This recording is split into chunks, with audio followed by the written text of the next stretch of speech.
पश्चिम उत्तर प्रदेश की एक अहम सीट कैराना, और कैराना पर जिस तरीके से अब राजनीतिक दलों ने फोकस करना शुरू कर दिया है, उसको लेकर अब ये सवाल उठ रहा है कि चलिए भाजपा का टिकट तो फाइनल है, लेकिन विपक्ष की ओर से यहाँ पर कौन चुनावी मैदान में होगा।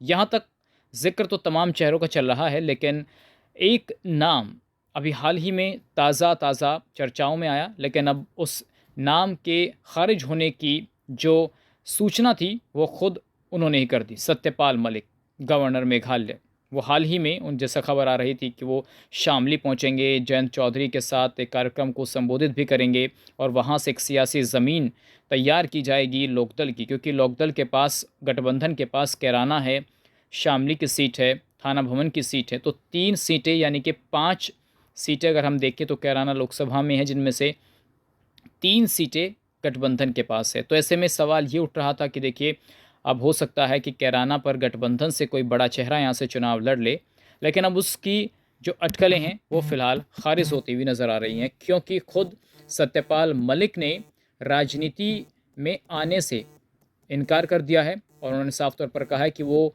किसी दल में नहीं जाएंगे, कोई चुनाव नहीं लड़ेंगे, क्योंकि वो खुद अभी गवर्नर हैं, तो जल्द ही रिटायर होने वाले हैं। तो सबको लग रहा था कि देखिए, गवर्नर साहब जो हैं रिटायर होने के बाद शामली आ रहे हैं, तो हो सकता है कैराना से लोकसभा का चुनाव लड़ें, लेकिन फ़िलहाल जो है ऐसी खबरें जो थी, उन्होंने खुद, सत्यपाल मलिक ने खुद उनको खारिज कर दिया है कि वो कहीं से चुनाव लड़ने के इच्छुक नहीं हैं। तो कैराना को लेकर जिस तरीके से और भी चेहरे हैं, जैसे कि अगर आप देखें तो नाहिद हसन की बहन इकरा हसन का नाम खूब चर्चाओं में आ रहा है कि वो चुनाव लड़ेंगी, लेकिन उनके भाई खुद सपा से विधायक हैं। तो सवाल ये है कि क्या एक और टिकट सपा गठबंधन का खुद नाहिद परिवार को ही मिलेगा, या फिर किसी और चेहरे को यहाँ पर लाया जाएगा, किसी और कार्यकर्ता को समाजवादी पार्टी जो है चुनावी मैदान में उतारेगी, ये देखना होगा। लेकिन सत्यपाल मलिक को लेकर जो खबर आ रही थी कि बहुत बड़ा चेहरा है सत्यपाल मलिक और बीजेपी को चुनौती देंगे, लेकिन फ़िलहाल उन खबरों पर विराम लग गया है। अब देखना होगा कि आने वाले वक्त में समाजवादी पार्टी गठबंधन से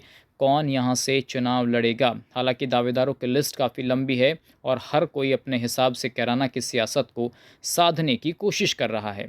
फिलहाल देखते हैं आने वाले वक्त में क्या होता है, लेकिन फिलहाल सत्यपाल मलिक के चुनाव लड़ने पर फिलहाल ब्रेक लग गया है। कोई तैयारी नहीं, मैं कोई चुनाव नहीं लड़ूंगा, मैं कोई पार्टी नहीं ज्वाइन करूंगा। जो मैं जिनका हमदर्द हूँ, जो मेरे हमदर्द हैं, उनके लिए जाऊंगा चुनाव में। तो और बाकी एक कश्मीर पर किताब लिखूंगा। कैराना से चुनाव लड़ने की चर्चा कोई सवाल ही नहीं, लेकिन आरएलडी तो हमारी पार्टी, हम तो इसी में से निकले। कमेंट बॉक्स में जाकर ज़रूर बताइए कि आखिर कैराना में विपक्ष की ओर से कौन सा चेहरा होना चाहिए, और विपक्ष यानी कि महागठबंधन की तरफ से किसको टिकट मिलना चाहिए, कौन सा चेहरा सही होगा। ज़रूर बताइएगा, कमेंट बॉक्स में अपनी राय ज़रूर दें। नमस्कार।